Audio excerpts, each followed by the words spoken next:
Región Spiš sa rozprestiera v severozápadnej časti východného Slovenska.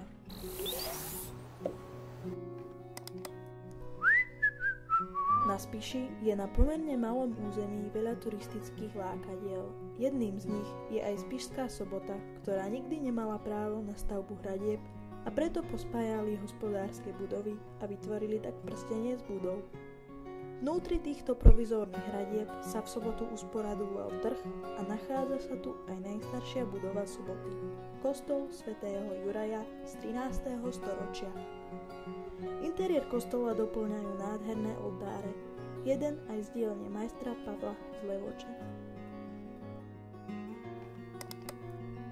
Tatranská Javorina. Táto obec sa nachádza v Belianských Tatrách neďaleko poľských hraníc. Jej rozvoju pomohlo nemecké knieža Christian Hohenlohe, ktorý veľmi rád poľoval a učarila mu krása slovenskej Javoriny. Jeho poľovnícky revír s neporušenými lesmi sa neskôr stal jedným z kmeňových území Tanapu. Postavil tu pekáre na chlieb z cudzokrajených ingrediencií, ktorým krmil zver. Ale najmä postavil poľovnícky kaštiel a neskôr aj katolícky kostol svätej Anny.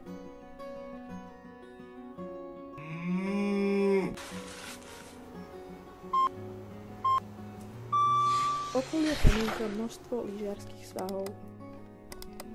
Kopanecké lúky sú najrozsiahlejšie a najpôsobivejšie lúky slovenského raja. So 74 druhmi vyšších rastlín na meter štvorcový majú najvyššiu biodiverzitu v Európe.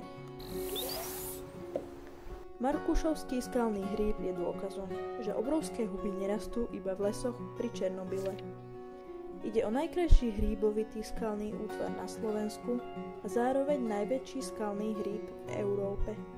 Je vysoký približne 8 metrov a jeho klobúk má priemer 3 metre. Zlepenec, z ktorého je noha, je menej odolný ako pieskovcový klobúk, preto sa rýchlejšie rozpadá.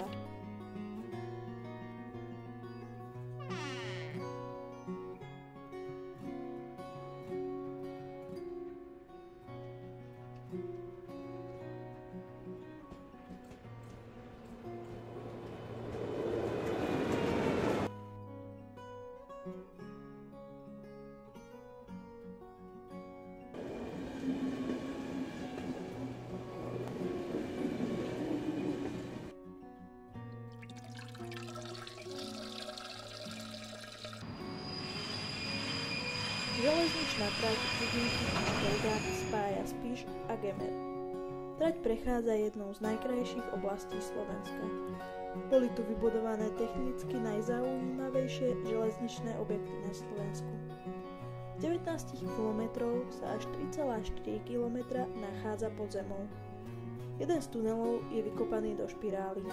Trať prechádza popri priehrade Baltmanská Maša a za pozornosť stoja aj 2 viadukty.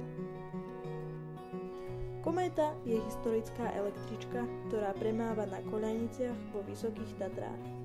Keď sa rozhodlo, že železnice budú prevádzkované aj v zime, malá a veľmi stabilná električka so silným motorom odhrňala sneh.